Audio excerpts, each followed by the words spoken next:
Hello there. Welcome to the event tonight. I'll just tell you what the event is: Between Ordination and Expectation, Women in Evangelicalism with Dr. Beth Allison Barr. Thank you all for coming out on this really beautiful fall evening. My name is Jeff Scholes. I'm a professor in the philosophy department here at UCCS and also the co-director of the Center for the Study of Evangelicalism. And it's the center that's hosting the event tonight. So thank you all for being here. I want to say a couple things about the center, especially for those of you that haven't been to an event that we've hosted. I should say, too, this is about the year anniversary from our first inaugural event, which was next door in the Shockley Zalabak Theater in October. So we've kind of been doing this for about a year, but we want to keep it going and continue. So I'll talk a little bit about possible funding opportunities for you if you want. Our center is really comprised of two things. One is we're a scholarly center. We're an academic center housed in the university. Myself, through the philosophy department, and I'm actually, my doctorate's in religious studies, so I study religion. And Paul Harvey, my co-director, who is chair of the history department, we're the ones that run it. So primarily we bring in, for instance, our speaker tonight, scholars that educate us on evangelicalism in really not only all its forms, but also the kinds of relationships that it has with politics, with gender, with race, with economics, with all kinds of different things. We are interested in examining, analyzing, and understanding this thing we call evangelicalism, and we contend that there's maybe no better time in the history of our country to do so. So if you also believe this as well, please continue to come to events and perhaps support us financially. I want to mention just a couple of things that we are interested in doing just for down the line. We're interested in having the possibility of an emerging scholars program for younger scholars that are studying evangelicalism historically, theologically, sociologically, philosophically, and whatever discipline is brought to bear on evangelicalism. But it's a program that we would like to start in the future. So it's something that if you're interested in helping us out, we're interested in helping young scholars get off the ground with their scholarship in studying it. We are also starting a podcast through our center. The first episode will be an interview with our speaker tonight, Beth Allison Barr. She's going to do the podcast after the event, I think, next week. But in addition to the podcast, who's going to be hosted by Jacob Barrett, a new hire for us. He's doing a PhD in religious studies at UNC Chapel Hill. But I will direct you to, and I was told backstage, the best way to find our website is just to Google UCCS and evangelicalism. It'll be the only thing that pops up. But when you go there, we have our YouTube videos for past events we've done. This one, I'll say in a bit, we're filming, but it'll also be on the YouTube channel. And we'll also have a section for these podcasts. So in addition to interviewing the speakers that we're having come up, we also want to kind of be a voice, kind of maybe a scholarly voice that kind of manages the internet space that is evangelicalism. There's a lot out there, from ex-evangelicals, current evangelicals, non-evangelicals that can't stand evangelicalism. There's a lot out there. But we want to kind of be a post, kind of a hub, potentially, and Jacob's going to help us do that. So just kind of keep an eye out for that. So a couple thank yous. Thank you to the Ent Center for the Arts, for the staff. It's always so wonderful. Thank you for all the technology and the helping with ushering and everything in the backstage as well. I want to thank Shayla Lewis McGuire, our student assistant, who is wonderful, and also Danielle Moon, another graduate student assistant, who's helped with promotion, helped kind of run the center on the ground level. So thank you to Shayla and Danielle. I want to thank Paul, my co-director, who's wonderful, and we're kind of putting this together early on with the beginnings of the center, but hopefully you'll be able to look back in 10 years and say, wow, that was something going on that was great. I want to thank the CU President's Fund for the Humanities that helped fund this event and some future events that we're having, not only in the fall, but ideally, hopefully in the spring, and the Henry Luce Foundation, who has given us a really nice grant a year and a half ago that's helping to fund this as well. Beth Allison Barr is James Vardaman Endowed Professor of History at Baylor University. She did her PhD at the University of North Carolina, Chapel Hill, and perhaps more importantly, she did her undergraduate at Baylor, Sick 'em Bears. Me too. I'm an alum as well. Dr. Barr is the author of many books, including the USA Today bestseller, The Making of Biblical Womanhood, How the Subjugation of Women Became Gospel Truth, published in 2020, and her latest, published last March, Becoming the Pastor's Wife, How Marriage Replaced Ordination as a Woman's Path to Ministry, is a current New York Times bestseller. Her work has been featured by NPR and in The New Yorker. She has written for Christianity Today, The Washington Post, and the Dallas Morning News.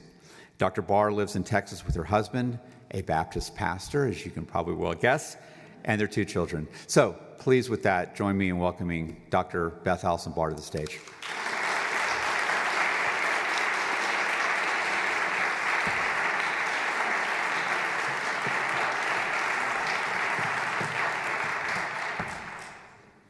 Thank you for coming here tonight.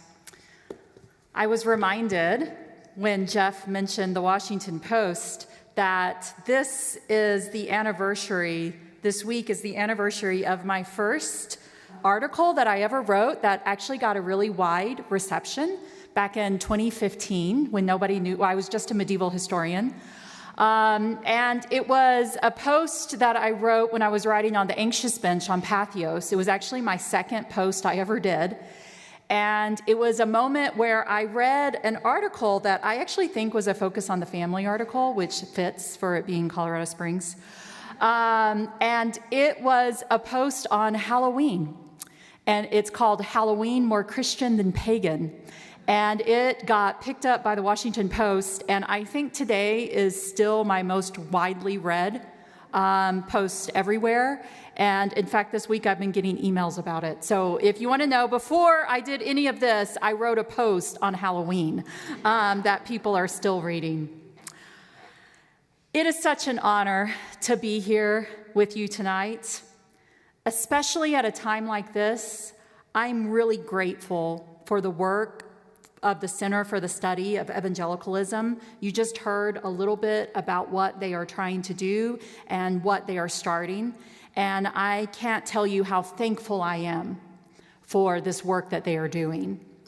I am also really thankful to be a part of the conversation.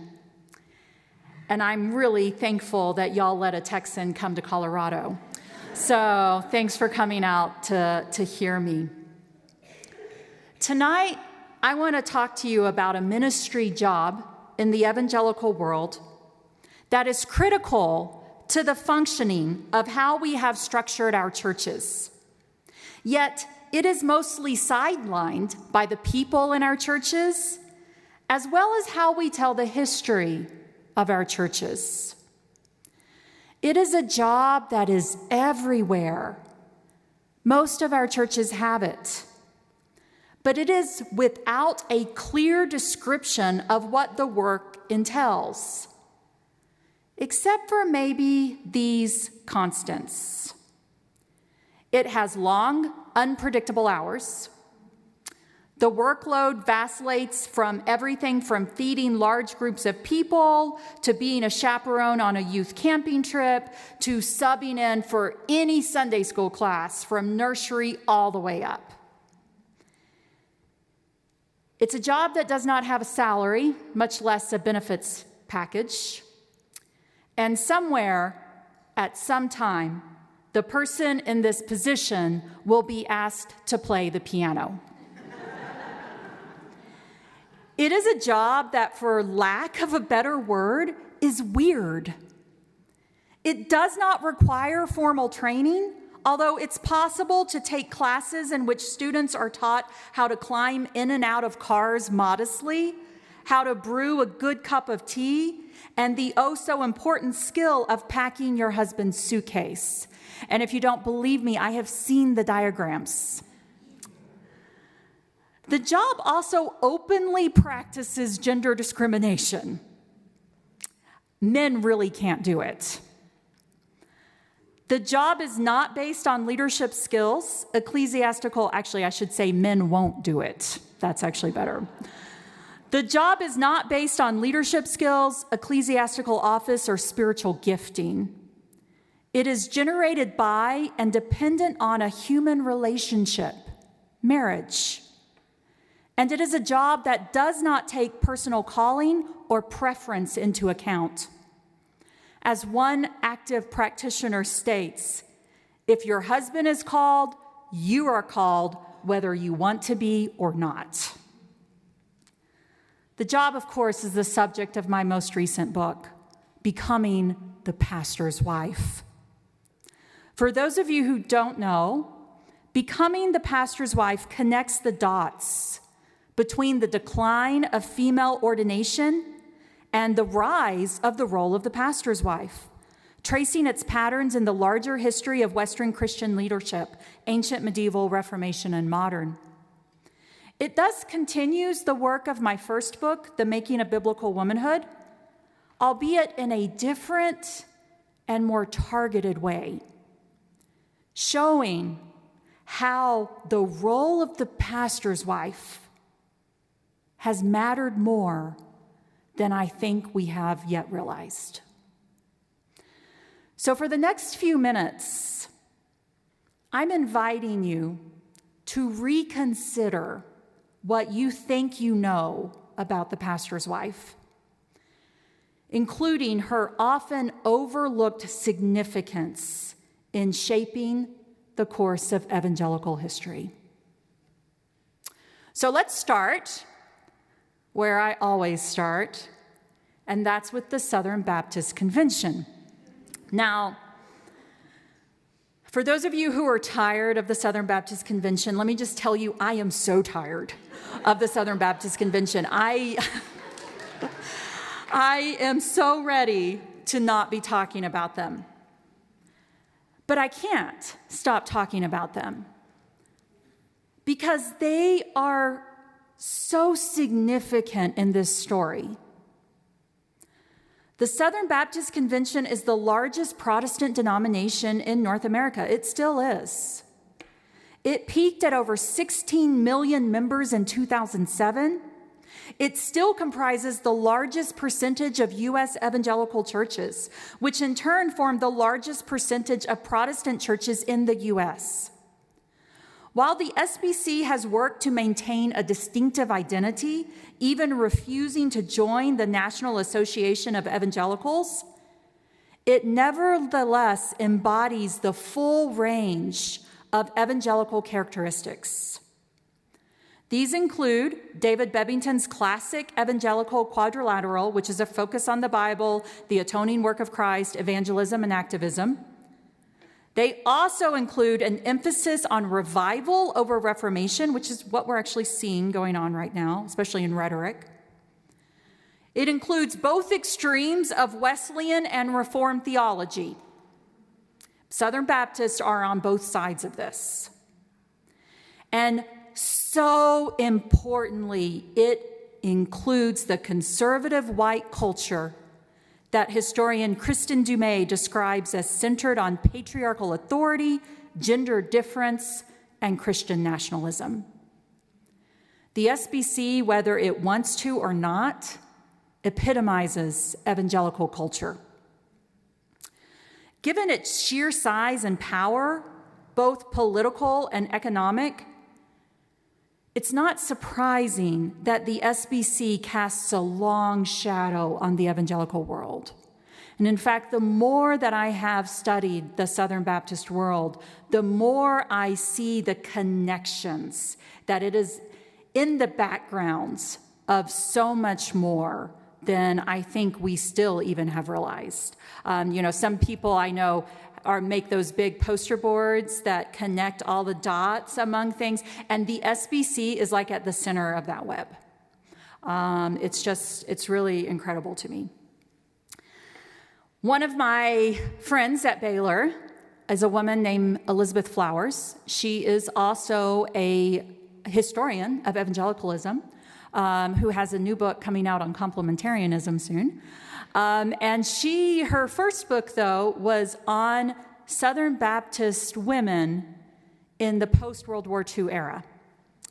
And in the introduction to this book, she makes this argument. She says, the major players in Southern Baptist conservative life more frequently overlapped with those of the religious right, and disproportionate numbers in the religious right were also from the South. To fully understand American evangelicalism in the post-war period, She says it is essential to cast our gaze on Southern Baptists. So we might be tired of them, but we cannot look away. I argue that to fully understand the pastor's wife role within American evangelicalism, we must also cast our gaze on the conservative white culture of the SBC. So let's take a look. And I think I'm about to surprise you. In June 1965, the 10th Annual Conference of Ministers' Wives, an auxiliary to the Southern Baptist Pastors Conference, met at Park Cities Baptist Church in Dallas, Texas. The theme of the conference was "The Minister's Wife, Best of All Possible Lives?" ? At the bottom of the program was 2 lines from the 1879 Norwegian play A Dollhouse, written by Henrik Ibsen. Some of you sound like you know this play. The first line was spoken by Helmer, a male character who's the patriarch in the story, who reminds his wife, Nora, that before all else, you are a wife and mother. And Nora responds, "That I no longer believe. I believe that before all else, I am a human being, just as much as you are, or at least I should try to become one." Shocking 19th century audiences, Nora ends up leaving what was probably seen as a perfect family life, but to her had become empty and meaningless. As one summary of the play states, the young wife and mother Nora initiates a door slam heard round the world that still echoes today. Just want you to pause here for a minute and let this sink in. In 1965, a meeting of Southern Baptist pastors' wives held their annual conference on a theme questioning the quality of life for pastors' wives. The quote they included in the printed program was a quote from a play critiquing contemporary ideals of womanhood that did not allow individuality nor choice for married women, and focusing on gender inequity and the importance of women not just being dolls in a patriarch's home. If this isn't surprising enough to you, the SBC conference that quoted Nora from A Dollhouse also hosted a debate among the pastors' wives. And this is actually what caught my attention in the archives. The debate was over the theme, "Is being a pastor's wife the best possible life?" It was a very clever program, wrote one of the attendees. Would you believe the debate was won by the negative? Now, before you get too distracted by the fact that pastors' wives voted against recommending their lives as pastors' wives, and just so you know, the debate was held, there were 3 selected women on each side who talked through points, and then they put it out to all the attendees, and everybody there voted. So this was clearly the vote of all of the women in attendance. But before that distracts us, let me tell you something that's even more distracting, which is why that quote from A Dollhouse was included on the program, and which is why it also struck when I first saw that program. I was like, are you serious? The women at the 1965 event seem to have been influenced by what has become known as second wave feminism, especially by the now famous or infamous, depending on your perspective, 1963 book, The Feminine Mystique, written by the National Organization for Women founder, Betty Friedan. A tribute article in the Smithsonian summarizes the legacy of this book, a landmark bestseller translated into at least a dozen languages with more than 3 million copies sold in the author's lifetime. It rebukes the pervasive post-World War II belief that stipulated women would find the greatest fulfillment in the routine of domestic life, performing chores, and taking care of children. In the 3rd chapter of The Feminine Mystique, Friedan quotes Nora's line from a dollhouse, the exact line that appeared on the 1965 Southern Baptist Pastor's Wife program. Friedan also explains that the play had been televised in 1960, which is why so many women, including herself, were familiar with it. Let me summarize this for you. In 1965, Southern Baptist pastors' wives recognized gender inequity, encouraged women to see their identity as more than a wife and a mom, and concluded that being a pastor's wife was not the best possible life. They had misgivings about their role. They had critiques about what churches demanded of them. They questioned if it was a calling. And they had concerns about inequalities in their homes and places of work. They were not just familiar with feminist writings like Betty Friedan and Henrik Ibsen. They resonated with them. Can you imagine? Are you rethinking your image of the pastor's wife yet? Let me give you another example. This one is from the 1930s, a time that technically falls between the first and second wave of feminism. There isn't a pastor's wife conference yet. That doesn't get started for another couple of decades. But pastors' wives in the Southern Baptist Convention still make their presence known, especially through their work with the WMU, the Women's Missionary Union.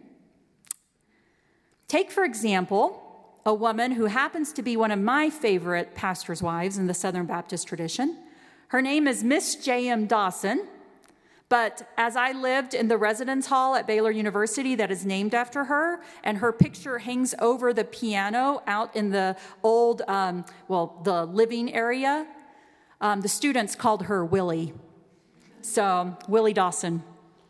And her husband served as pastor of First Baptist Church of Waco, which really is the flagship Baptist church in Waco, as well as closely connected to Baylor University. But Willie Dawson wasn't just known for being a pastor's wife. She made her own mark. In fact, she was such a powerful voice within the Southern Baptist Convention. Would you believe that she was nominated to be the vice president of the Southern Baptist Convention? 1936. She also was asked to deliver a sermon at an international meeting of Baptists. And she made her name by going around and preaching in her own right. She also helped deliver a fascinating address to the convention in 1933 on behalf of the WMU. Just listen to some of what she said in it. The address opens by reminding everyone who is present about the prominent role women played as leaders in the Bible and early Baptist world. Following in the footsteps of these women, it states, quote, "The women of the Southern Baptist Convention have rapidly passed from the archaic Ladies' Aid Society to creative missionary endeavor. They are no longer satisfied to sell candy, make ice cream, bake turkeys, and collect flopped hats, run-down shoes, and worn-out clothes for rummage sales. Their souls have been penetrated more deeply with genuine Christian religion, and they have been moved with nobler impulses." This is not me saying that women want to do more than be in the home and cook. This is Southern Baptist women, headed by one of the most powerful Southern Baptist pastors' wives, saying this. The women of the WMU in the 1930s of the Southern Baptist Convention were frustrated with how they were being treated. They were frustrated with domestic expectations, and they wanted to do more things in the church. And then they did something which endeared them to my heart forever. They reminded, the 1930s, it's during the Great Depression, a very important part of the Southern Baptist Convention. In fact, the whole reason why Southern Baptists started, because if you know anything about Baptists, is we don't cooperate with each other very well. I mean, that's actually built into Baptist DNA. And so it's like, what in the world? How did you get this convention where all of these people are coming together? It was the shared goal of mission work. And they got together, and the idea is everybody pools their money, a certain amount from all of the churches every year, pools their money to help support missions. Well, during the economic crisis in the post-1929 world, the Southern Baptist churches were not able to give the way that they used to the cooperative program. So how they managed to get their budget was through the fundraising efforts of the WMU. And the WMU specifically ended their talk by reminding the convention that they had provided almost half of the cooperative program budget, and now it was time for them to have a bigger voice. In recent history of the Southern Baptist world, they actually defunded the WMU, which has led to its decline, so they are no longer able to wield this type of power. It was a different world. Southern Baptist women in the 1930s expressed that they were tired of being relegated to issues of food and clothing. Their place was in the trenches of evangelism alongside the men, and they demanded that the convention recognize the significance of their contributions, and most of the women who delivered that address were pastors' wives. Again, are you seeing the pastor's wife a little differently? If you aren't yet, let me tell you about one more. And I didn't actually mean to talk about two women associated with Baylor. It's just that they are two of the most significant women from these times. And Willie Dawson, actually, they end up in the 1960s, they renamed the Pastor's Wife of the Year Award. Yes, it's a real thing. They renamed the Pastor's Wife of the Year Award for Willie Dawson. And they also stipulate in the requirements for the Pastor's Wife of the Year Award that women don't win it because of their husbands. They win it because of the work that they do in ministry on their own 2 feet. And the lowest, they have a list of qualifications, and what comes at the very bottom is actually their work with family and their home churches. So, I mean, very, very interesting difference in the pastor's wife. So this woman that I want to tell you about, her name is Minette Drumright, and there's actually a series of lectures at Baylor called the Drumright Lectures that are named after her husband, who was, again, a Southern Baptist pastor, as well as a seminary professor. She was in attendance at that 1965 meeting. I don't know which way she voted, but she was there. And she later became a recipient of the Willie Dawson Pastor's Wife Award. The Willie Dawson Pastor's Wife Award originally was put in Miss J.M. Dawson, but then they changed it quickly after that just to Willie Dawson, which I also think is interesting. In 1977, Minette Drumright wrote a curriculum for the Southern Baptist Convention Seminary Extension course titled Women in the Church, a college-level curriculum series. And the idea is that people who, at this time, this is before internet classes, and so people could actually take correspondence courses through the seminary and get credit. And this is one of those correspondence courses that was offered. In it, Drumright, a Southern Baptist pastor's wife, made an argument. In fact, the structure of the entire curriculum series is an argument for women's ordination.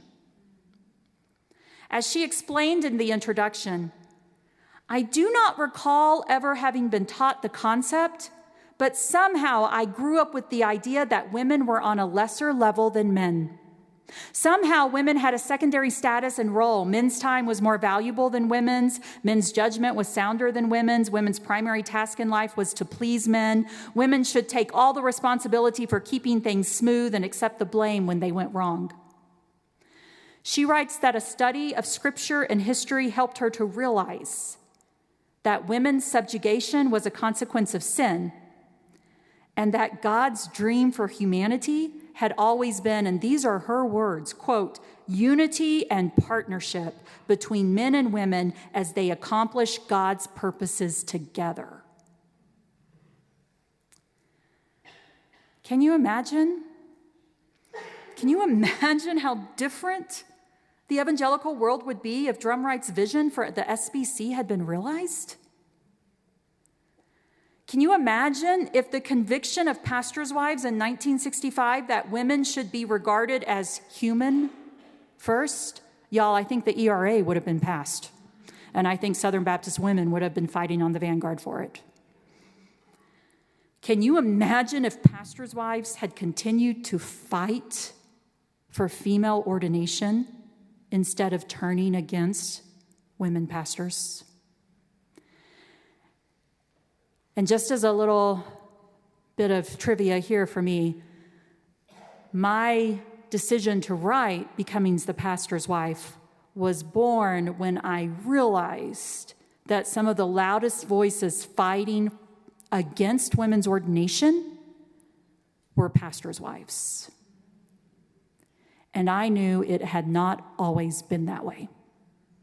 And that's where this book was born.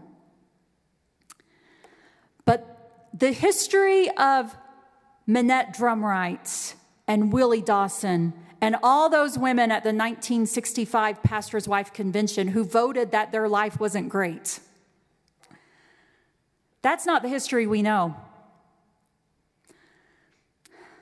The stories of these women are easily accessible, but they represent a history that much of the evangelical church does not know.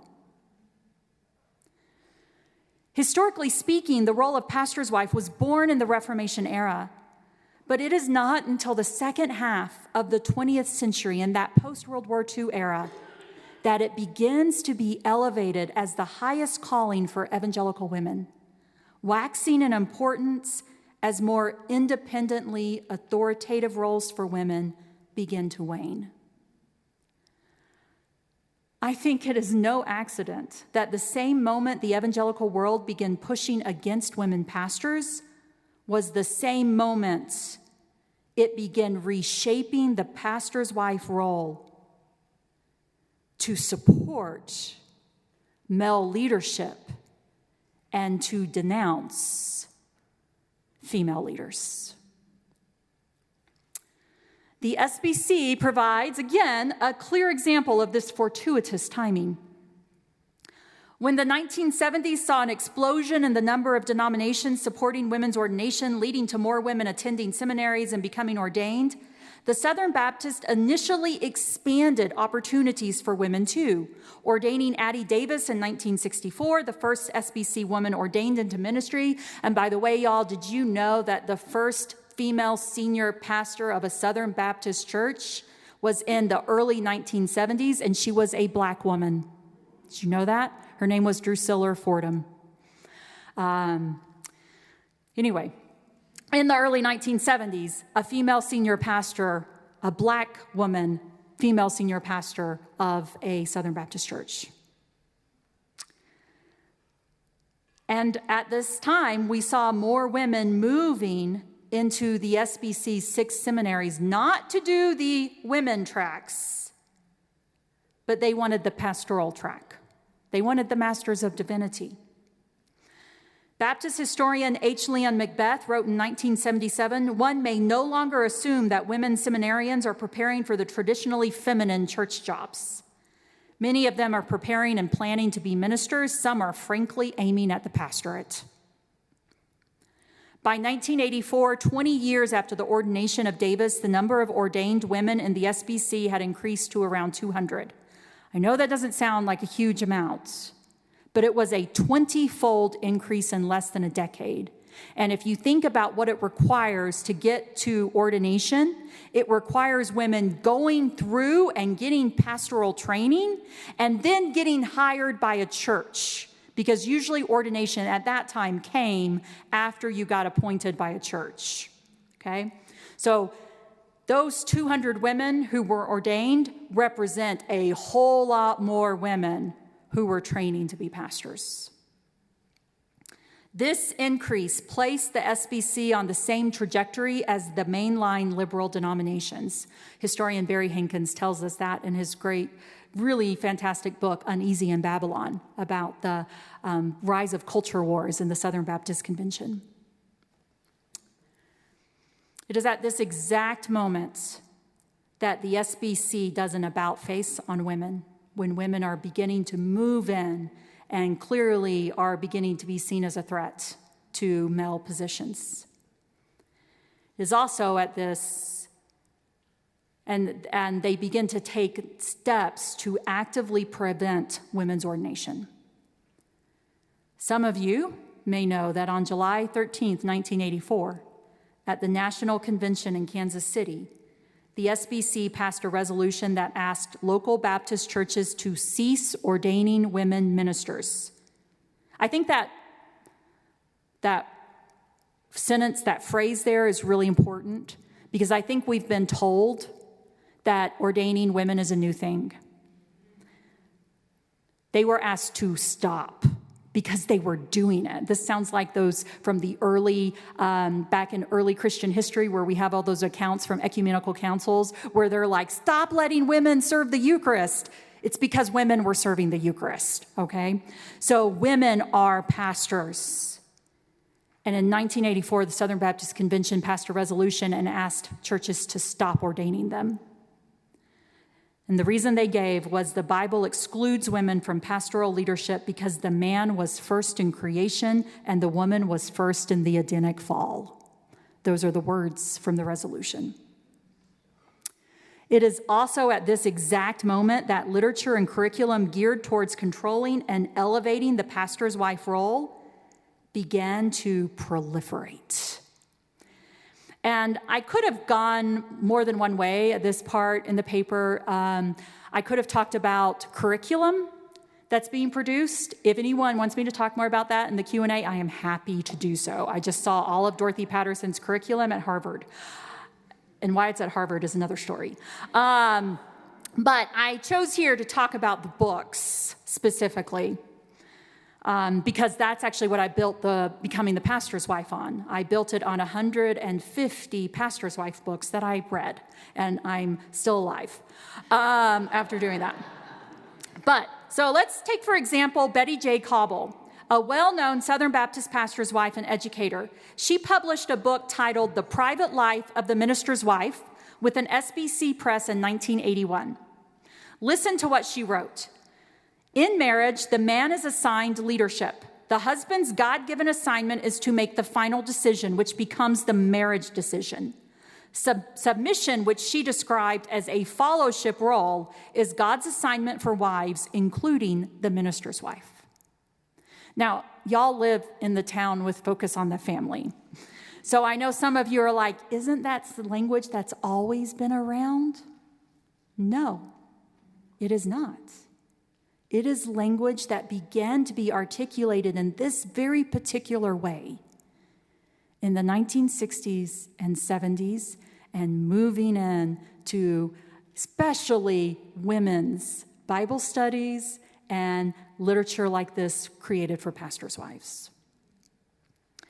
Cobble's book was a harbinger, a clear example of how the pastor's wife role began to be strategically used to combat, to enforce complementarian theology. And for those of you who don't know off the top of your head, complementarian theology was born in white evangelicalism, and it uses the Bible to justify women's subjugation. That's it.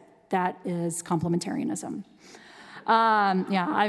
It has all sorts of, you can enforce it in different ways, but at the end of the day, it says women cannot be the leader, okay? At the end of the day, that's it. So the pastor's wife role began to be strategically used to combat women's leadership and to spread complementarianism. Let me quickly show you what happened. As I said, Becoming the Pastor's Wife is built on evidence from 150 pastor's wife books. If you have the book, if you look in the index, I list every single book that we looked at, and we listed them in chronological order so you could see this, okay? 43 were published between 1950 and 1989. The message of these books reflects a diversity of pastors' wives, like Willie Dawson and the women at the 1965 convention. They urge women to resist the pastor's wife mold. They say, you don't have to play the piano if you don't want to. They say, find your own calling. One of the books, that's one of my favorites, that's written by a black pastor's wife, and she says, you don't even have to go to your husband's church if you don't want to. Weptona Carter. Y'all, that I almost dropped it on the ground when I read that. She said, if you feel led to be in the community and work, that's your ministry. Okay? They even said that we recognize that sometimes there are female pastors and their spouses are men. And it says, actually, we make no apology. One of these books that was actually published by a Southern Baptist press, it's called The Minister's Mate, 2 for the Price of 1. And it says, with a question mark, it says, we make no apology for having ministers' wives as the primary target for this resource. This is not to say that we believe males are the only suitable ministers, and therefore females are only suited as mates to the minister. It is simply saying that this is the current reality. SBC Press said, it's actually okay that there's women pastors. It's just that there are a lot fewer. So nonetheless, there's a lot more diversity in these early books. There are some themes. There are certainly the books that talk about how women should be the hostess with the mostess, that they should dress nice because they represent the church, even some really terrible ones that tell women that their weight reflects their spiritual life. That's almost word for word. And so you do find a lot of that stuff in some of these books. But it is less visible, less consistent, and a less critical part of the pastor's wife genre before the last 2 decades of the 20th century. It changes. Diane Lamberg's 1988 Counsel for Pastors' Wives helps us see the emerging shift in pastors' wife books. She says in it, Scripture is very clear that our first loyalty is without question to God himself. Our relationship to him and our obedience to his word are to be above any other priority in our lives. When anyone or anything would lead us to disobey, we must obey God and not man, even if that man is your husband. 15 years later, another woman wrote a handbook for ministers' wives. Her name was Dorothy Kelly Patterson, and she is the queen of complementarianism, the queen of the Southern Baptist pastor's wife. She is also the wife of the rather, can I say notorious? Maybe I shouldn't. Maybe I should say the infamous, Paige Patterson, who was fired from Southwestern Baptist Theological Seminary in 2018 for allegedly covering up the rape of one of the students. You can read all about that. So this Dorothy Kelly Patterson, she wrote something else in 2002. This is what she said. She said, in matters of conscience in which you have a word from God, you will obey the Lord rather than any man. But in the inevitable choices of life, you will learn to give and take, to cooperate, and ultimately to defer to your husband as the divinely appointed head of your household for better or for worse. Women should submit to God rather than man unless that man happens to be their husband. It's the opposite advice from what Diane Langberg gives. And I just want to add in here an example from what I just recently saw when I was at the Schlesinger Library, which has all of Dorothy Patterson's private papers. And it has a lot of the correspondence she's had with people, including about some of her earliest publications. And one of her earliest book was a book called The Sensuous Woman. I ordered it because that's what I do. I found it, and then I immediately told my daughter, actually, I don't think I've ever told her not to read a book before. I said, do not read that book. Do not. But in that book, she argued that the number one requirement for godly women was submission to their husbands. A young woman who read an advanced review copy of the book wrote her a letter. And the whole letter is heartbreaking. I'm just going to read you a little part of it. She said, it was very hard for me to apply several things I learned in the book. The major thing was being in subjection to my husband in everything, even when he was wrong. My husband and I just had the biggest battle thus far in our marriage, and all I knew was that he was asking me to do something that I would have had to be a hypocrite to do. After realizing my failure to submit, even when he is wrong, and correcting it with the Lord, the clouds lifted, and even doing what he was asking didn't seem so hard. She read Dorothy's book and repented of not submitting to her husband asking her to do something that she thought was wrong. And she said that, and she decided to do it because of Dorothy Patterson's teachings. By the early 2000s, Patterson's teachings on this issue had become mainstream in the SBC world, enshrined in the modifications they made to the Baptist faith and message, in which by the year 2000, wives were to submit graciously to their husbands and pastors could not be women. It also became enshrined in pastors' wives' publications. By the 1990s, the number of books written for pastors' wives began to increase significantly. More than 2/3 of the books we examined were published after 1989. Y'all, that's huge. We also found in the 1990s an increase in clearly articulated expectations of male headship and female submission. I have no time to talk about John Piper, but he's in the middle of all this too. By the early 2000s, it is fair to say that books published for the evangelical pastor's wife mostly support complementarian teachings. This finding fits with Melody Maxwell's description of evangelical women's ministries, which were growing rapidly in the 1980s and 90s and stopped being concerned about issues of gender equality. And as she writes, most women's ministries propagated conservative views about gender. The pastor's wife epitomized biblical womanhood. And by turning her into a model of biblical womanhood, her very existence helped to propagate complementarian theology and change evangelical culture.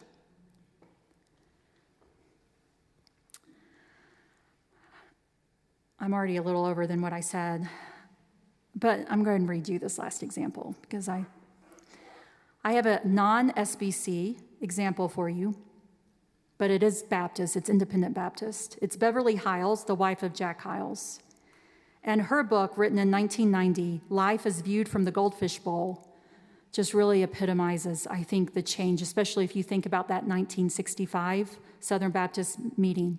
This is what she writes in her books for Pastor's Wife. She says, "Are you pleasing your husband? Do you know what he wants?" And she capitalizes he there. I don't know what to read into that. Do you periodically stop and ask him if there's something he would like to have changed or if you have become perhaps something other than he wants? You should know what pleases him, and you should do everything that you can do to please him. This includes, she continues, making him your top priority. This is similar to what Dorothy Patterson said, who said that pastors' wives hold the ladder for their husbands to climb. Beverly Hiles said that you should accept your husband unconditionally, and this is the worst part, always be ready to, quote, satisfy your husband's physical needs, I mean all the time, end quote.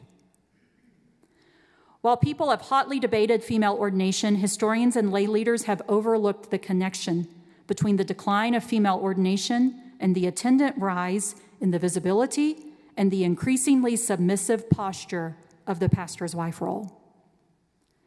The role of pastor's wife did some good things for women. I'm a pastor's wife, by the way, y'all, so I can say these things.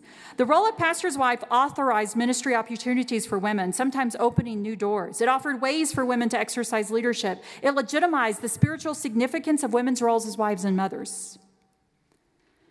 But it also helped to deauthorize women's independent leadership, emphasizing that the highest calling for women was to submit and support male leadership. The gradual aligning of the pastor's wife role with the conservative ideal of biblical womanhood obscured women's independent leadership in evangelical spaces.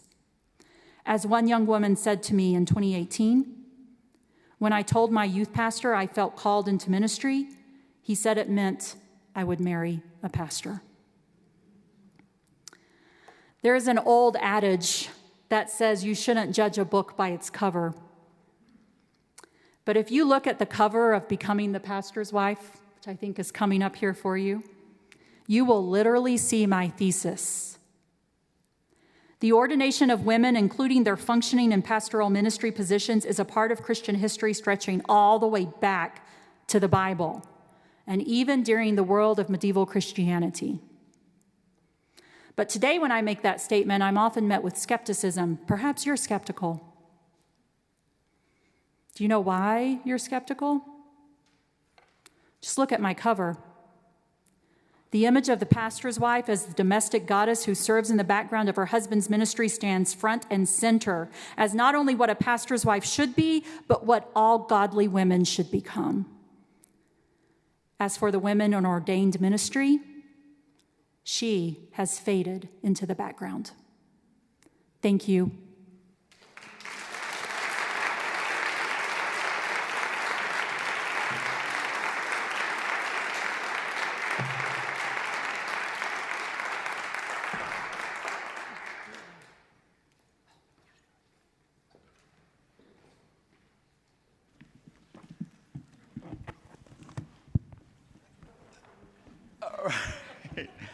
Thank you, Beth. That was wonderful. Yeah. Thank you all for being a wonderful audience.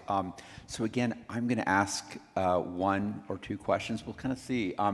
You're free to begin if you have a question loaded to line up in the aisle, and it's loose. So if I'm pressed, we'll go to you as well after either one question, maybe not one or two, or maybe not two. You focus, obviously, in the book on the Southern Baptist Convention, as you spoke about tonight.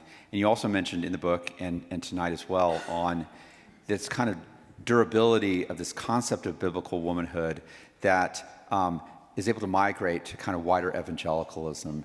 And just thinking of our community in Colorado Springs, and one of the reasons why we started this Center of the Study for the Study of Evangelicalism here in Colorado Springs is it is known as either the evangelical Mecca or the evangelical Vatican or something along those lines for not only the preponderance of non-denominational evangelical churches here, but also the cultural production of materials. There's parachurch organizations, obviously, like Focus on the Family and Compassion International.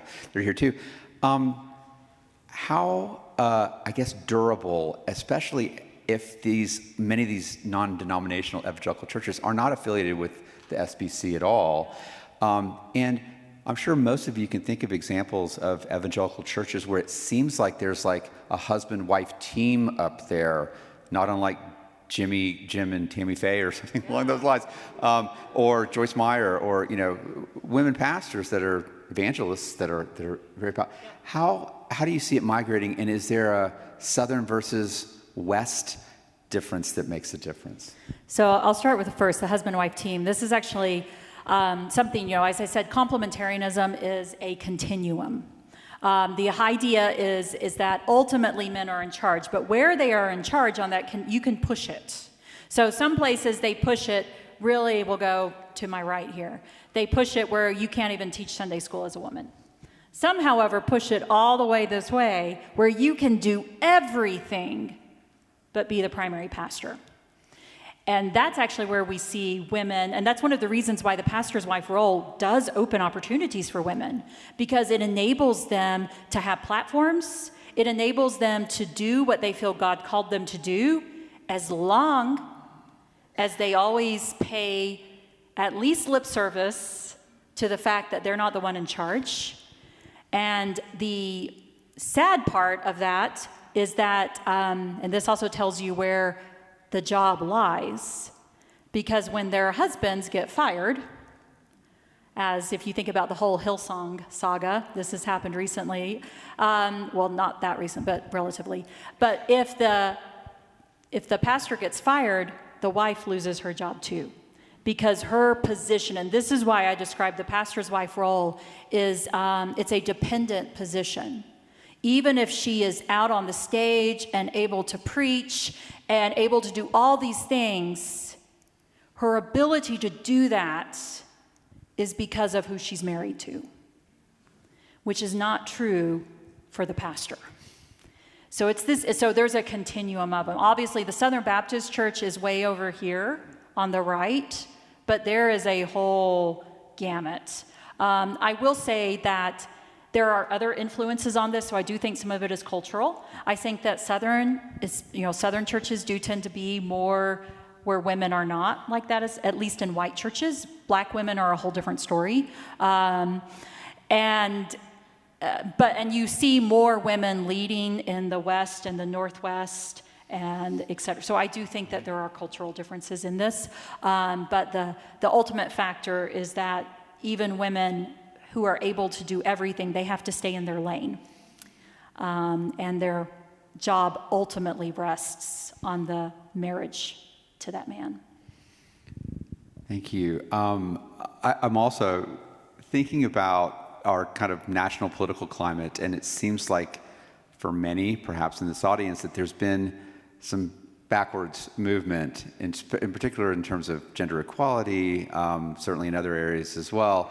And we've seen it, unless you're not familiar with this phenomenon of trad wife. Anyone familiar with the trad wife, the traditional wife, that's become kind of a boom on TikTok and on social media of a presentation? I wonder if you could speak to, I suppose, how this notion of biblical womanhood fits into this new trend, or is it an exaggerated trend that we're seeing on social media and perhaps not really playing out in reality, or is that shaping reality? Yeah, no, that's so the trad wife movement, what we really begin to see really doesn't start until like around 2018 is really when we began. And I actually think that the reason it boomed was because of COVID. Everybody was bored and everybody started staging all these photos and all of this. Anyway, you can think about what you did during COVID. So I think it's a product of a very particular moment. I think what's really interesting about it in comparison with pastor's wife role is that it's using women to police other women. I mean, that's essentially what both of these roles very much have in common. The trad wife role doesn't necessarily connect to religion, but it also has helped to fuel more interest in very conservative religious denominations. Like you can think about Doug Wilson's church and the explosion.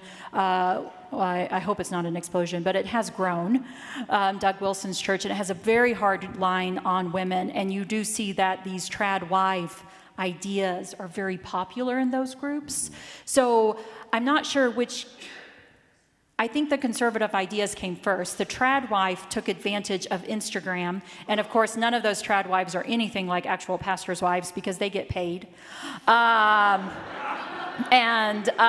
they usually have a lot of people behind the scenes doing all the work, But this image of this is what a woman is supposed to be, that's exactly what the pastor's wife is, and it helps to feed that image, which does help to make more women think that this is how they should be. And it works. It works. Please, ask a question. Thank you. This is going to be an easy question, but right before, thanks for speaking, by the way, I really appreciate it.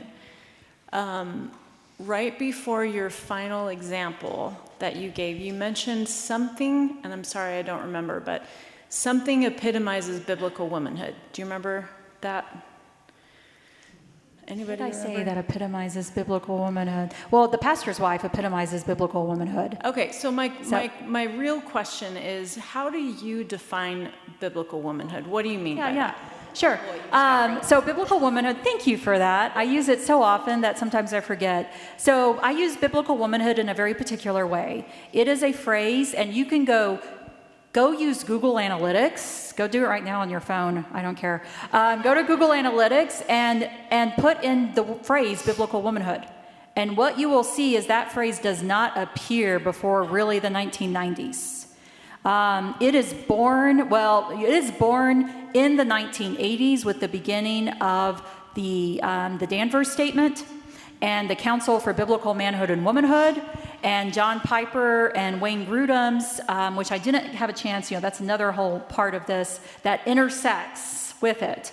but recovering biblical manhood and womanhood. And that's where the phrase comes from. And the phrase is used in a very particular way to say that godly women adhere to this particular model that submits to male leadership. That's the number one authority. You can think about that 1984 resolution of the SBC that women have to follow men's leadership because of the Edenic fall, because of Eve.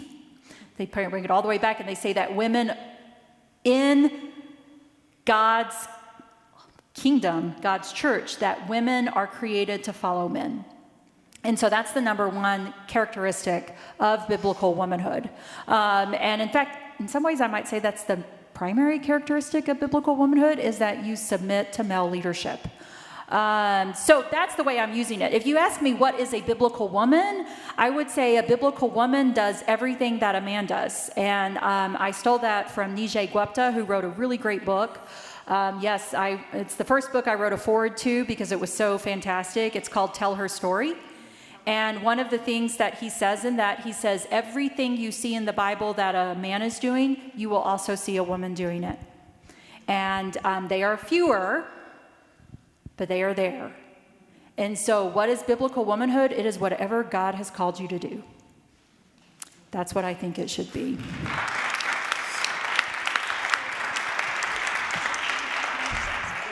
So just to clarify for me, thank you, you're not saying that the cultural concept of biblical womanhood is not what you are saying the Bible says about true womanhood. No, I should always put it in scare quotes. Okay. Yeah, no, that's their word. It means complementarian theology. That's what biblical womanhood and biblical manhood are used exclusively with complementarian theology. Yeah. Hi, Dr. Barr. I don't know if you remember me. I was your student about 8 years ago. Hi, Leah. Hi. Oh my gosh.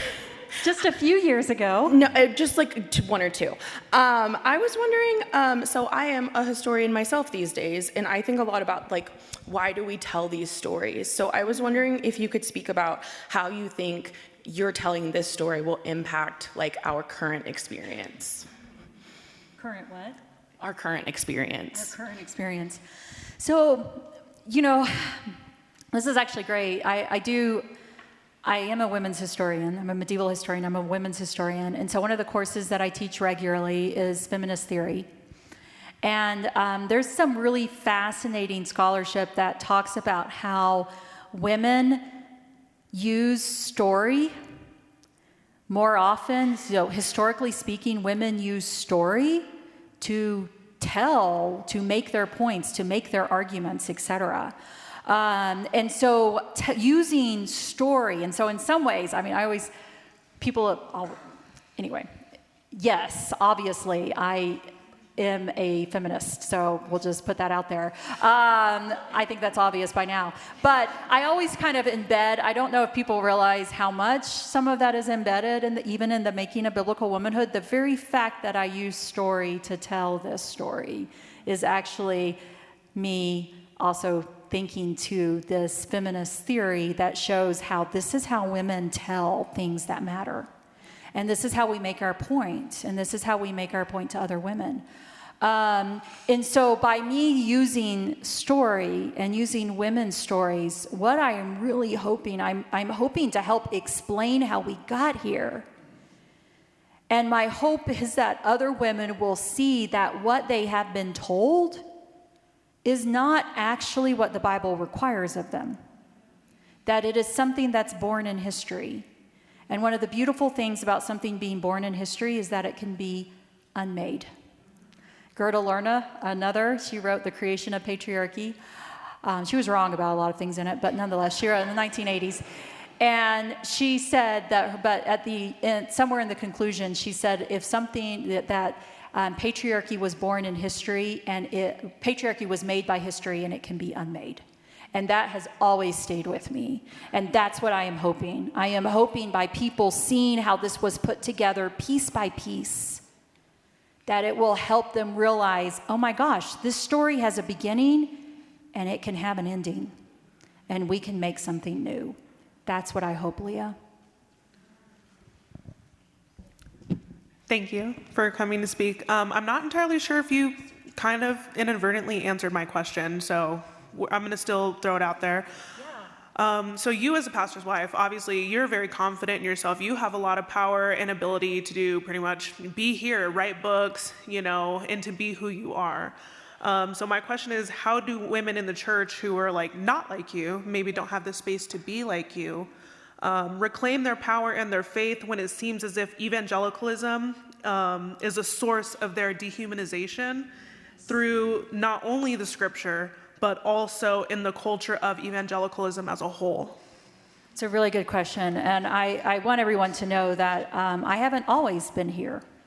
I tell that story in The Making of Biblical Womanhood. I often found myself where what I was teaching and what I knew as a scholar was not what I was practicing in church, and it was a very hard thing. I know this is really hard for people to believe, but I kept my mouth shut a lot. That's what I did. I just was quiet. I didn't voice my opinion because. And ultimately, I did get my husband fired. But I knew the lines, I knew the limits. And so I know what it's like to be there. And I think, again, going back, I think this isn't something, and this is something else, one of the reasons that things I hope my books do, is that they bring women together. I mean, this is what I hear all the time, where women are like, I always thought something was wrong. This always seemed weird to me. I had no idea. And then they're like, and then I found that somebody else was reading this book too. And we were like, oh my gosh. And now we can be friends and we can talk about this. Community is really, really helpful in this. And one of my best friends now, she and I laugh about it. But we were at the same church. And it took us 10 years for us to realize that we thought the same thing, because it was not something we ever talked about around the other women. And then once we're very good friends now. And in fact, she and her husband were one of the few people who actually stood up for my husband when all of that happened. And so I think there are more people out there than you think. And one of the things that I want people to know, and my next book, which is going to be my final of this trade press gig for a while, what I want people to really know is that women have never accepted patriarchy. Y'all, we are taught that it's always been this way. It has not. Women have always rejected it. Bible-believing women have always rejected it and have always spoken out against it. And Christian history is not just a story of patriarchy, it is a story of women resisting patriarchy. And it is a story of men coming alongside women and helping them resist patriarchy. And I think that's the story we should start highlighting. That's good. We'll go John, and then. I very much enjoyed the book. A question that kept rolling through my brain as I was reading, and still I'm interested in your response, is how important was Dorothy Patterson's writing to the larger conservative resurgence in the SBC? Could it have happened without, if the 65 people had prevailed, is the conservative resurgence possible? So I'm going to speculate. I'm ultimately going to defer that question to Betsy Flowers, who has a book coming out on complementarianism. I'm going to ask her that question when I get back. I'll tell you what I think. So in reading all of her stuff at Harvard, and the reason it's at Harvard is because when Paige got fired from Southwestern, Dorothy got upset with Southwestern, where the papers were supposed to be, and also at Southeastern. She pulled them all, and she gave them to Harvard. I'm not exactly sure how that, I guess, anyway, and which means that Harvard's not going to keep people like me out from them. Now everyone has access, which is just incredible to me. But one of the things that's in there is her dissertation. And in her dissertation that she was writing, she got her PhD from the University of South Africa. And the person who, I can't remember his name, who was the scholar who was her advisor, he was what I would consider to be more on the conservative complementarian, but he was not like Dorothy Patterson. And right towards the end of her defending her dissertation, he sends back this note. He's like, I don't know how I missed this in all of your drafts, but what you are arguing in the Adam and Eve story, that subordination existed before the fall, he said, that's not in the Bible. He said, it's not there. He said, but somehow I've missed this in all of these drafts, so I'm just going to let you slide. So whose fault is it? Anyway, Dorothy Patterson is the architect of a lot of the language that's in the Southern Baptist Faith and Message. As people who knew her and Paige, what I heard from many of them was that she ran circles intellectually around all those guys. It is very possible that it would have been less likely for this to happen I'm going to go out there and say this would have been much less likely to happen without Dorothy Patterson. I think she's that significant of a figure. I will, though, defer to Betsy Flowers, and I'm waiting for her to send me the draft of the book. I was like, you've got to give it to me, Betsy. I've got to read it. Her and Kristen Dumais' book, those are the two drafts I am waiting to read. Well, first, thank you so much for being here. Second, I think I can safely speak on behalf of many people here tonight that we don't want your work that you're doing tonight to end here tonight. There are a few of us who will be embarking on a study of your book on the making of biblical womanhood in the upcoming weeks, and we're intentionally trying to create spaces in Colorado Springs to have these conversations. So with your permission, I'd like to leave some information about our upcoming book study up here on the stage for people, if that's okay? Yeah. Okay, great. Thank you. Thank you. That's amazing. Yeah, that's fantastic. really, yes, that's amazing. Hi. I don't know if you can speak to this because it seems like your area of study is mostly on North America. But I work for a leadership organization that works with global evangelical leaders all around the world. I work with women and men, so we, have an egalitarian approach to that. And you've spoken about how complementarianism has arisen in a white evangelical conservative framework.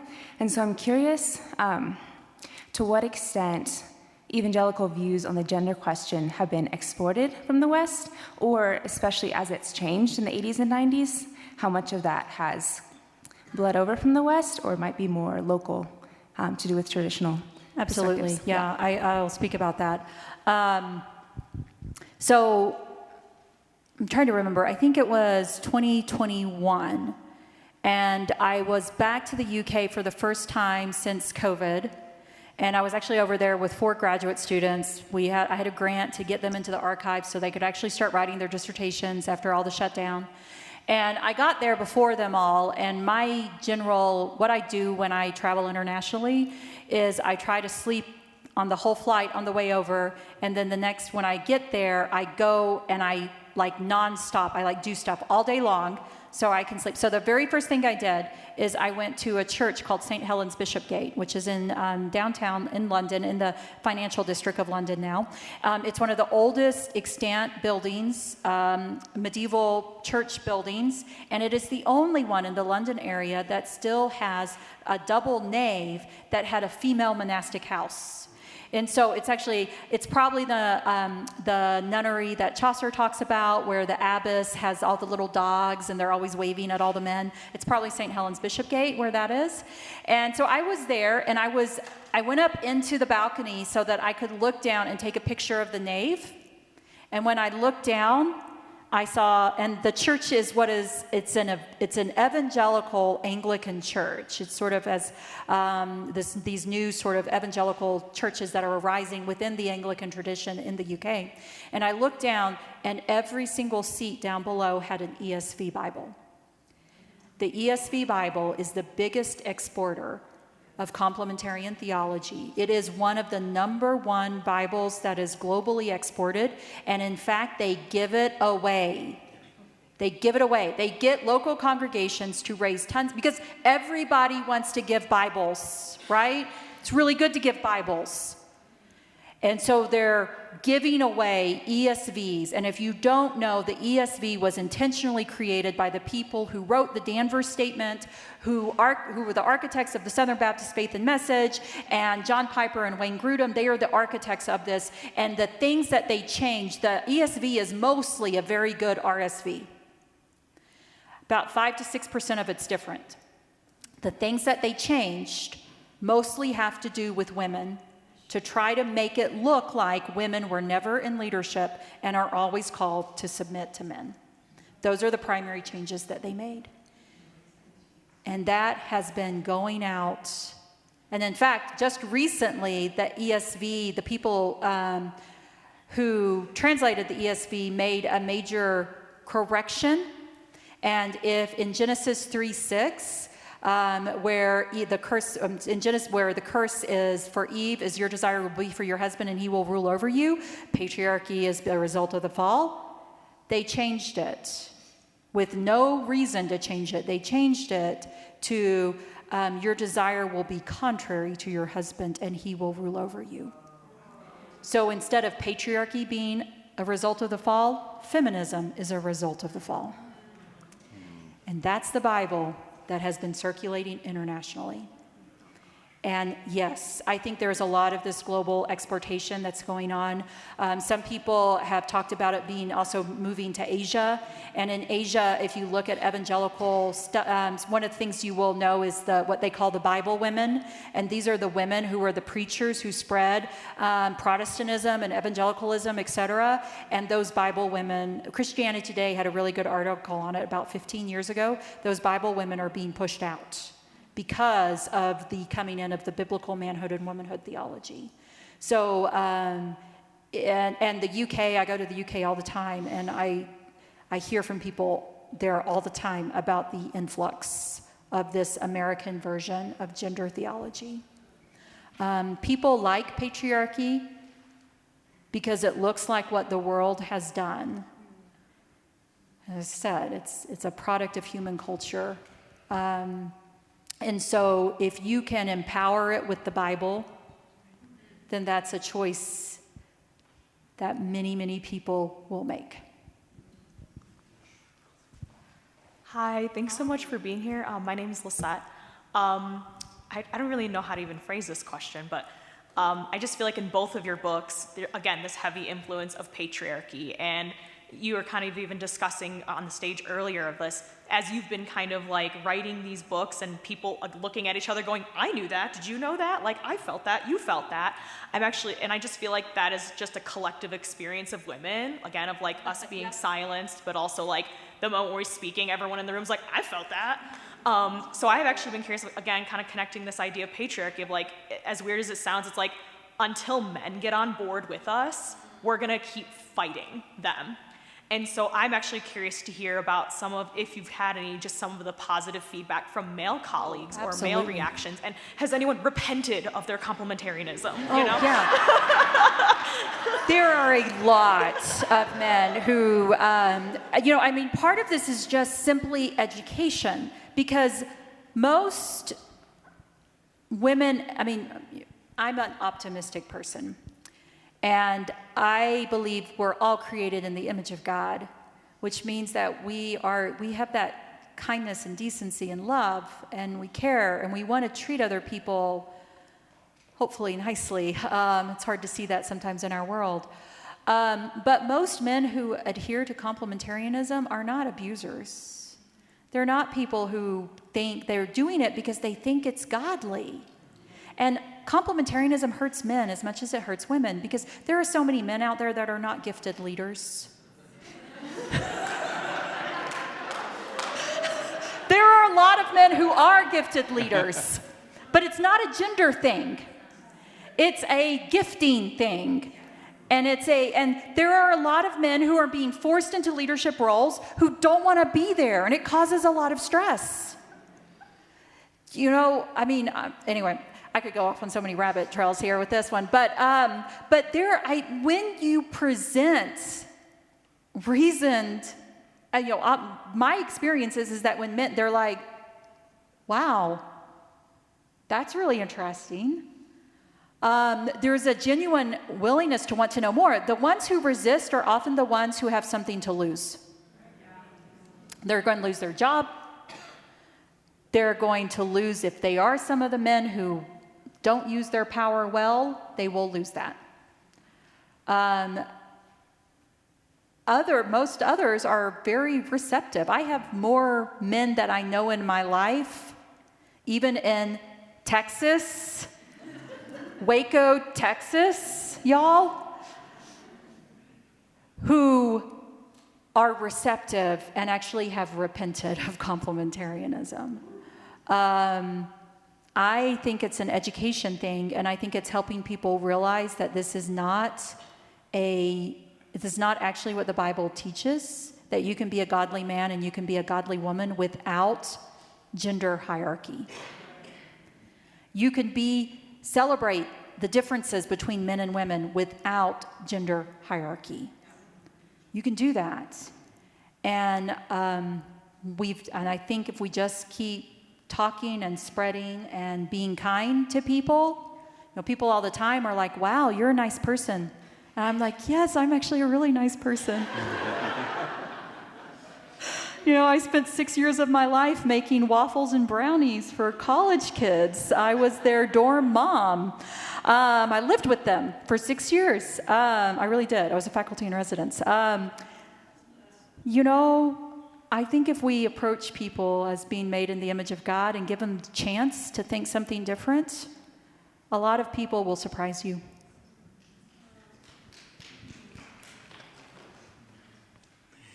Hi, my name is Kim, and one of the stories that you shared of the young woman who listened to her husband even though he was wrong and gave up her conscience made me think about that movement that you often see that you sometimes hear about in evangelical and Pentecostal and other Christian churches, where the husband is portrayed as the priest of the family. Yes. I'd like you to connect that role and that theology to the whole remaking of the pastor's wife's role, and whether she's supposed to be his principal congregation. Yeah. No, that's exactly. If you haven't read Jesus and John Wayne, go do that. Kristen Dumais talks about this really well. This is the rise of that Christian Reconstructionism, which I only know about because I'm friends with Kristen. I didn't know about, and it's connected to, you can think about with Bill Gothard, et cetera, and this idea of this hierarchy where it literally puts the man in the place of God. I mean, y'all, this is terrible theology. It's terrible theology. In fact, one might say it's not actually Christian theology. If you put, in fact, you don't have to go very far. You just have to read the Old Testament and see what God thinks about idols. But anyway, that is, so the pastor's wife doesn't get to be priestess in the sense of exercising the same power as her husband. Now, in charismatic, as I said, this does depend. Because in charismatic places, they still accept prophecy and that women have the gift of prophecy, and that's why women can preach. But they still, at the end of the day, have to submit to that primary pastoral leadership of their husbands. She doesn't get to be sort of like on equal power with the husband, but she is required to help teach other people. I mean, that's what pastor's wife literature does. It teaches the pastor's wife so she can teach other women.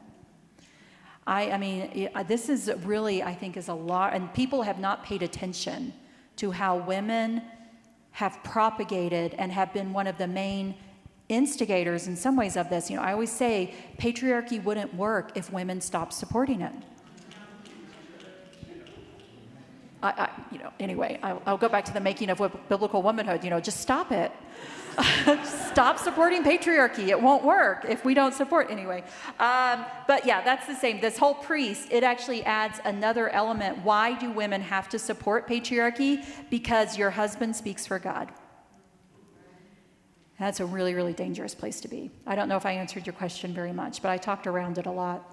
So We have 3 minutes, so could maybe ask a question real quickly? Yeah, go ahead. I'll answer quickly. Okay. Just to preface my question, I'm literally terrified. I'm a nice person. I really am. It's not you. It's just the context I've been raised in. Past 15 years, or for 15 years, I've been a pastor of a Southern Baptist church until a couple years ago. And the tremendous lack of compassion has broken my heart. My wife is not just the godliest woman I know, she's the godliest person I know. And we've been struggling with this. She's been struggling with this role, her whole life. And to see the churches I've pastored completely disrespect her has just put me in such a place where I don't know if I want to pastor anymore. And so I'm a little bit broken. Appreciate the contributions that you've had through your books just to help us engage in dialogue with each other. But it's almost impossible. Our friends that are Doug Wilson lovers and those that just are so fundamental you can't even have a conversation. So I preface that with this question. I hear 1 Timothy 2:12 used the most to keep women in their place. They wouldn't say that, but how do you respond to that? And how do you respond to that in compassion and love, even when it's not given to you? Absolutely. That's actually, we make that verse so complicated, and we let people think it's, the gotcha question all the time. But y'all, Paul was telling some women to sit down and shut up because they hadn't learned. Why do we think that him telling some women in a particular historical context at a church, that's a letter written to a church about problems? These women were causing problems in that church. Paul said, stop it. You can't teach until you learn. Why do we take that written to those particular women at that particular church and apply it to all women in all places for all time? We don't do that with anything else in the Bible. We don't, except for Jesus. But that's okay there, theologically sound. But we don't do that. And it's the inconsistency is glaring. And then also you can just have your friend in love. I do this in my classes. I'm like, let's just read Romans 16 and just write out all the women we see, the house church leaders, the apostle, the deacon. The only named deacon in the Bible that's associated with a particular church is a woman, Phoebe. Stephen's not associated with a particular church. So the only named leader in the same role that we have today in our churches, the only named person in that role in the Bible is a woman. Anyway, I would just ask that question back to him. Why does that apply to all people? Why do you think that applies to everyone? And that's a good way, because people often don't think about that. Why do we take that one particular verse and say it applies to everyone? I am so sorry for what you have experienced and been through. And one of the things I wrote the Pastor's Wife book for was because I am a pastor's wife, and I know exactly what churches do to women. And what's been really encouraging about the reception of this book is that even conservative women are writing in the Gospel Coalition and World Magazine that they think I'm wrong theologically, but they think I have a point about women.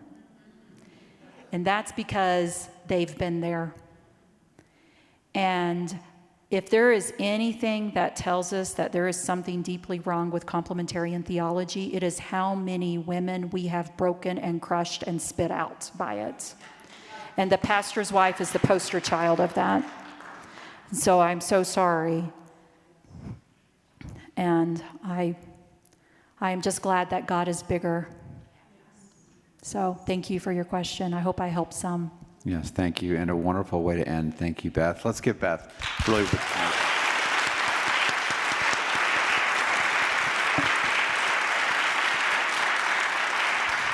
Thank you again to Beth for the wonderful lecture and the Q&A session. Thank you all. Hope to see you at some future events. Appreciate it. Thank you.